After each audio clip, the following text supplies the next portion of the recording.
નમસ્કાર, GS news 24/7 માં આપનું સ્વાગત છે। હવે જોઈએ આજના સમાચાર। નવા ફોજદારી કાયદા ઉપર પત્રકારો માટે મીડિયા વર્કશોપ કાર્યક્રમ યોજાયો। આજરોજ ગાંધીનગર ખાતે નવા ફોજદારી કાયદા ઉપર પત્રકારો માટે મીડિયા વર્કશોપ કાર્યક્રમ યોજાયો હતો। આ પ્રસંગે doctor Neerja Gotru IPS ADGP training Gujarat પોલીસે હાજરી આપી હતી અને પ્રેસ ઇન્ફોર્મેશન બ્યુરો માહિતી અને પ્રસારણ મંત્રાલયના સંયુક્ત ઉપક્રમે યોજાયેલા કાર્યક્રમમાં 3 નવા ફોજદારી કાયદા પર કેન્દ્રિત એક વર્કશોપનું આયોજન કરવામાં આવ્યું હતું।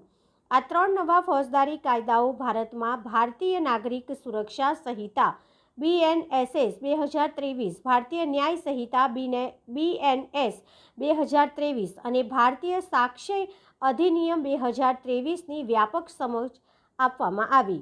આ નવા ફોજદારી કાયદા જુલાઈ 2024થી અમલમાં મૂકવામાં આવશે। આ પ્રસંગે મોટી સંખ્યામાં ટીવી અને અખબારના તંત્રીશ્રીઓ, પત્રકાર મિત્રોએ હાજરી આપી હતી। તંત્રી અહેવાલ Mahendrasinh Dabhi, Gujarat secure news, Gandhinagar. Jointly organized by the Press Information Bureau, Ministry of Information and Broadcasting, Government of India and Gujarat National Law University. As we commence this auspicious inaugural ceremony, we would be greatly honored if our distinguished guests could kindly join us for the lighting of the lamp ceremony. This gesture symbolizes the dispelling of darkness and the ushering in of knowledge and enlightenment. Sir, now please.